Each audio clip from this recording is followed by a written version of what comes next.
Hello everyone, and welcome back to my channel. Hope you're all doing really well. In this video I thought I would talk about my top tips for selling on eBay. So this could be, you're just starting out selling, you might already have a bit of a business and you're just looking to take it to the next step, and you're looking for some top tips to try and improve your sales and whatnot. So I've got a bit of a list in front of me, things that I find, helps keep regular sales and keeps good customer relations and stuff like that. So I'm going to work my way through the list, and anything else I can think of along the way I'll let you know. So first of all, we've got the quality of your listing. So this includes good photos, a good title, and filling out most of your item specifics. So if we look at that again, quality listing, so photos, it's very important to have good high quality photos. You want to come across as a professional business to all your customers. You want to keep a consistent house style, whether this is taking photos in your garden, on your grass and the fence, whether you use some lights and a backdrop. Keep it consistent, it makes your shop look professional. Also, for a quality listing, your title is very important. Your title is how customers will find your products. So you want to put all the keywords you can into that title. Say you're selling some trainers, put the size, put the colour, and all the keywords, the name of the product. Don't just keep it short to a few words. And leading on from that is your item specifics. So there's so many that eBay require, which again, if I use selling trainers as an example, within your item specifics they will require the brand, the shoe size, the colour, things like that. But there's more. You can go into more detail. You can go into the material of the shoe, what the sole's made out of, and loads of things like that. The more item specifics you can fill out, then the more sort of wider customer range your products getting out to. So that's very important. So that's my first point really. A good quality listing, good photos, good title, fill out your item specifics, and you should be all right with that. So moving on to my next point is uploading new items consistently. Now, a lot of resellers will go on about the algorithm, eBay's algorithm, to get your products to the top of the search results. Now, uploading consistently is a key part of hitting this algorithm and making it work for you. So say you've got 100 new listings, it's all photographed, it's all on your phone. You're going to sit down in the evening and you're going to upload all them. You're far better scheduling your listings, so you can write out all your listing, upload your photos, and you can schedule it to upload it at a certain time. So say you've got 100 listings, you're better uploading 10 a day across 10 days and keeping consistent uploads over sitting down and literally hammering away and uploading 100 listings, and the next 9 days your shop's got no activity. So eBay will see that you're an active user and things like that. You can still sit and draft all your listings out, and you can save them as a draft and upload them whenever you want. Or like I say, you can schedule them for certain dates, certain times throughout the week. So that's my second point, the consistent uploads to hit that algorithm and make it work for you. So moving on to my next one would be, do your research on the items you're selling. Again, a lot of resellers will say, you're a business, you're not a museum, you're not there to store the products. Some people will list an item for what they think it's worth, not do much research, and it will either fly out the door because they undersold it, or it will sit there for months, years, because the price is just too high.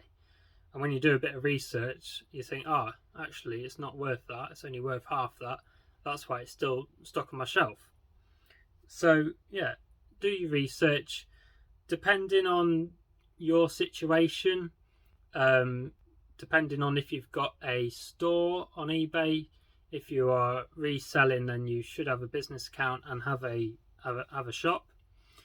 And depending, I'm not sure I think there's 3 levels of shop. I'm not sure whether every shop comes with this, but there's another sort of side thing to eBay, TerraPeak. Now TerraPeak will let you go back a couple of years, I think, and you can research what items have sold for in the last couple of years or whatever.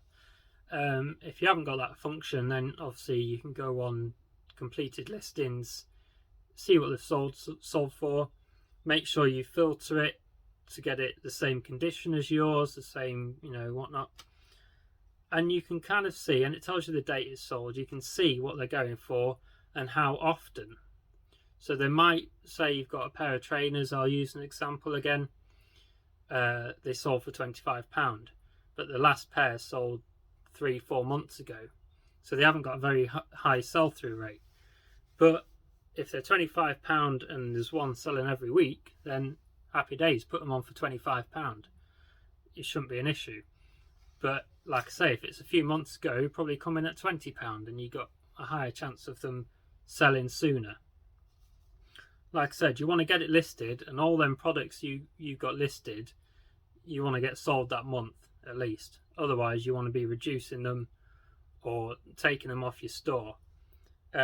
Depending on what store you have, you'll have an upload limit. So I think I've got the middle size store, or the first one, I can't quite remember. I think I've got the first one, £25 a month, something like that, and I get 200 free buy it now listings a month. Now I usually use all these up because when buy it now items finish after the 30 days and they auto renew, that uses one of the spaces. Plus I have quite a high turnover of items and I'm uploading every day. And then the 12p each. Now it's usually the last kind of week of the month I might be uploading items and I might be paying the 12p, but there's no point having items on your store that aren't selling, that after the 30 days they're renewing, and it's taking up one of them spots that you could have another item that's going to sell a bit sooner. So that's quite a valid point. So yeah, price your items to sell. You're not there to store them, you're there to pick them up, make a chunk of a profit and flip them and move them on. Do your research, see what they're selling for. Yeah.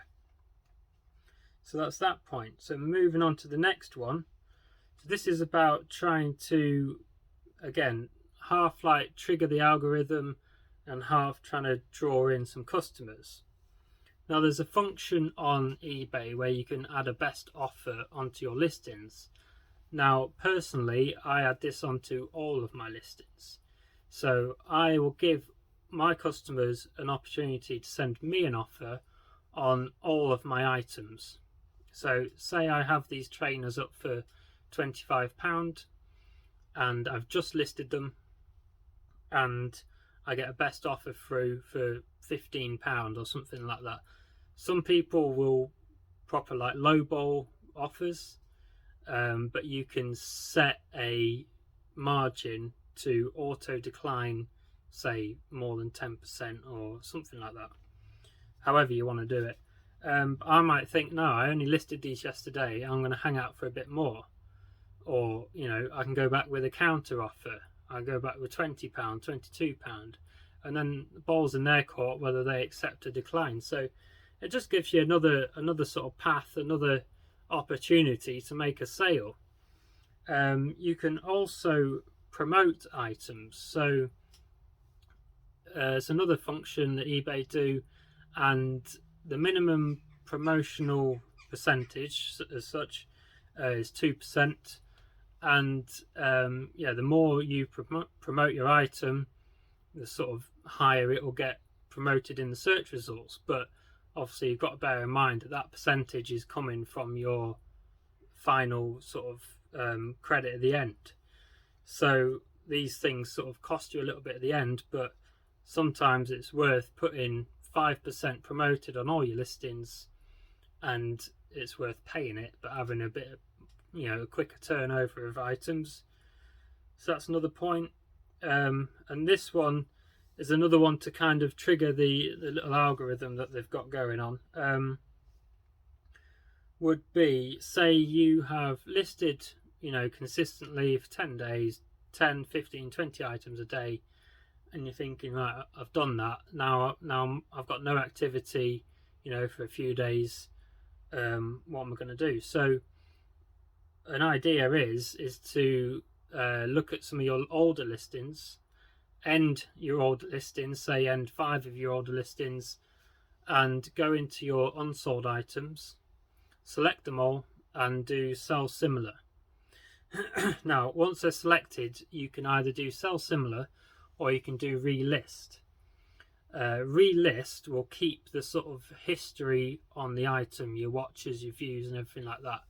Sell similar, eBay will see it as a brand new listing. So even though you're doing sell similar, you don't need to change anything. I mean, you can tweak the title, you can tweak the price and stuff like that. It all helps, but they'll see that as a brand new listing, again counting towards this algorithm of consistently uploading new items. So just another sort of tip there.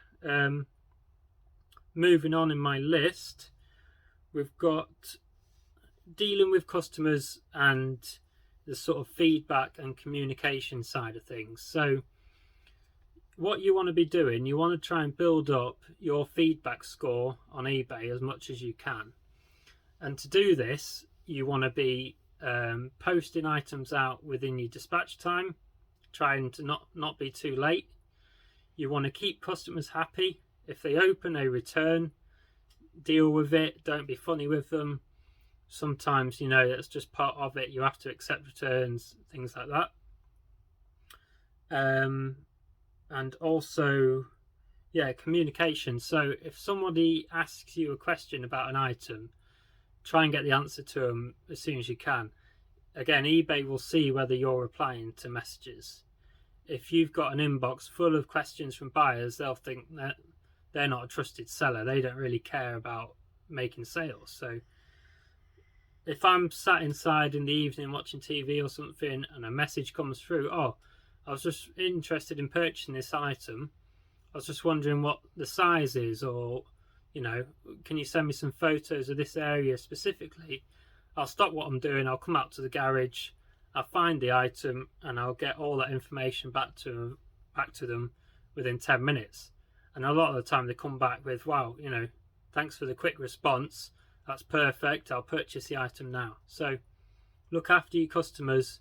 Your customers are what makes the business, what makes your business grow, what keeps that money coming in, keeps the products turning over. Without customers, you wouldn't have anything. So very important tip there. Moving on, we have your dispatch time. Now, personally, my dispatch time is set at 2 working days. So I'm a part-time reseller. So during the day, I have a full-time job, and sometimes I'm even working away. So same day or next day dispatch doesn't really work for me. But I found that 2-day works, and any longer than that, sort of customers will sort of like die out a bit, especially in the era of sort of Amazon and next day delivery and things like that. Customers want free delivery and they want the item the next day. So you want to try and get as close as you can to that, but obviously it's not realistic in certain people's circumstances. So I've got a 2-day dispatch time on all my items. I think it doesn't count a Sunday. So say something sells on a Friday, it doesn't have to go till the Monday. Again, that works for me because I can do all my packing on the Sunday. And you'll get a score. So there's a few things you'll get a score on, and one of them is packages arriving on time. So if you make sure that you always post within your dispatch time, within my 2 days, and I don't run late, and the item gets delivered by the courier on time, sometimes there can be delays with the courier, then I'll get a good score on my dispatch time. There's a couple of other scores. I think you have to get them all under 2% and you get top rated. So currently I'm a top rated seller, because my dispatch time score is something like 0.58. You'll have one for returns and cases, unresolved cases and things like that. That's at 0% for me, and there's another one as well. So yeah, everything counts towards being the top rated. You know, having your feedback, dispatching on time, keeping customers happy, everything like that. So if you're top rated, you'll also get a little badge put on your listings, and it gives the buyers confidence over someone who hasn't got the top rated badge. It'll tell them, you know, oh, this person's an honest seller, they've got great feedback, they dispatch on time, they're not late. You know, even if your item's a couple of pounds more, it gives them that confidence that, oh, I'm going to buy from them. So yeah, moving on, this is more aimed at people starting out selling. So I've put sort of, if you don't know where to start, then you kind of want to find a niche that you know about. So this might be football tops, it might be video games, anything like that. You want to find, you know, something you know about, something that you've got a bit of a clue about the prices and what things go for. And you want to pick up items that you enjoy picking up, that you know about, like I said, get them listed, get them sold, and then start expanding into different areas. Start branching out and learning more things like that. Personally, I started out with video games and things like that. I used to pick up big job lots of PS2 games, Xbox 360 games from car boots, because they're easy to post. A lot of the time they were 50p a pound each, and I was listing them for between £5 and £10. So, and then I started picking up the consoles, and then I started branching out into other areas. So that's a good place to start. Start picking up items that you know about. Still do your research on prices, because products are like stocks and shares. They'll go up and down in demand, and they'll go up and down in supply. So prices will fluctuate every month or so. So yeah, definitely start off picking up something you know about, then start expanding, invest them funds into more items, and so on. My next point is, I've already kind of covered it, but is paying for an eBay shop. So if you're reselling on eBay, obviously you should have a business account and pay for a shop front. So this lets you have a logo, it lets you have a sort of billboard along the top, and it lets you feature items. So when people go onto your item, they can go on visit shop, and it shows them things they've got in that are new, things that are sort of trending, things like that. You can select your own categories, you can choose which products are displayed to your customers. So that's that makes you come across as professional, and yeah, you can design your own logo and things like that, become a proper business. Alongside that, there's another sort of feature that eBay have, which is like sending coupons to different buyer groups. So within your marketing, you can create different buyer groups. For example, my different groups, I've got people that have bought a product in the last 30 days, people that have bought a product more than 30 days ago. I've got people that have started following my shop, people that have watched items, all different categories like that. And you can make your own coupons for, say, 10% off or 5% off or buy one get one free, anything you want. You can totally customize these coupons. You can pick who you send it out to, and it's a way of building up a bit of a relationship with your customers.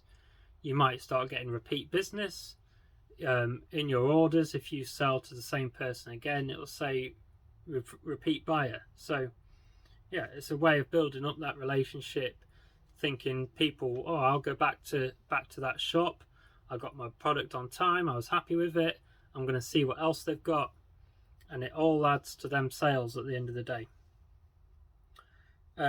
My last point would be, if you are just starting out, then and you've got no funds or limited funds and you don't really know where to start, go around your house and sell your personal items.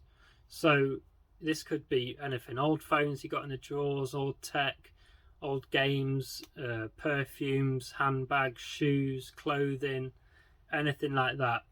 And a lot of the time you'll probably be surprised on the value.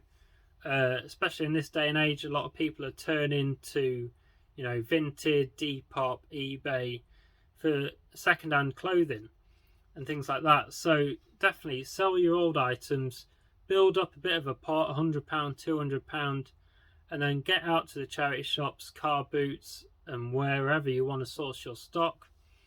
Buy some things that you know about, like I've said before, get them listed, and it's sort of a snowball effect. They'll sell for more than you started out with, keep some of the money, use the rest of it to invest in more products. So it's like a bit of a cycle, and you'll eventually just grow and grow. Yeah, and that will, selling personal items, that will also build up your feedback as well without you really knowing. Every item that sells, if it gets delivered and they're happy, they'll leave positive feedback. Obviously you want to aim for 100%. I think I'm on 99.5 because of a couple of neutral ones, but sometimes that can't be helped. But obviously, yeah, we're aiming for 100%. Good feedback will draw in customers, and everything I've talked about in this video helps just draw in them customers. It makes you come across as a professional shop, and at the end of the day, what we want is sales. We want to be turning these products over. We don't want them sat on the shelves.